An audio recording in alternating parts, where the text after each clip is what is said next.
sobrang dami kong pinagdaanan these past few months and mga problems na hinarap na kailangan harapin na akong pulutan ng mga tao.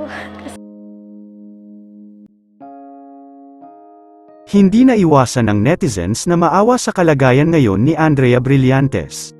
Matapos ang mga balitang may relasyon sila ni Daniel Padilla, hindi pa rin malinaw ang dahilan sa hiwalayan ni Catherine Bernardo at Daniel.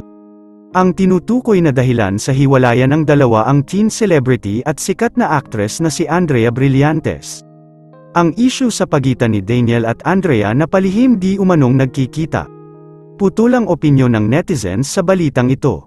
May mga naniniwala na walang kinalaman si Andrea Brillantes na na-fall sa kanya si Daniel at may mga nagsasabi din na mas pinili ni Daniel Padilla na lumagay na sa tahimik na buhay at mahalin na lang ang taong gusto nito. Sa kumakalat na video ni Andrea Brillantes, inihayag ng actress na palagi na lang siya ang pulutan ng mga tao at iniisip nito na wala na siyang nagawang tama. Makikita sa video na umiiyak si Andrea Brillantes at sinasabi ang mga problema niya sa buhay. Ang dami kong pinagdaanan these past few months and mga problems na hinarap na kailangan harapin na akong pulutan ng mga tao kasi every month may issue ako kahit wala naman akong ginagawa.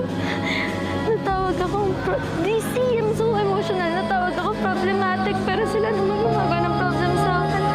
And to be here right now, oh my God, yung happiness na nararamdaman ko ngayon. Nawala lahat ng sakit ngayon. Always be good lang guys and you guys will be blessed, I swear. Ayoko na. Ang dami ko nang sasabi ko na ako na bumalik. I love you so much. Thank you. And to my fans, to everyone who's supporting me and defended me, to my family, everyone who's been there for me, I love you all.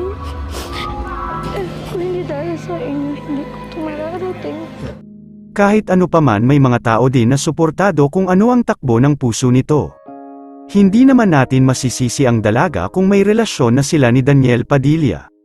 Dahil una sa lahat for sure may mga malalim na dahilan kung totoong may relasyon na ngayon si Daniel at Andrea. Mukhang tanggap na rin ni Catherine Bernardo na wala na talaga sila ni Daniel Padilla.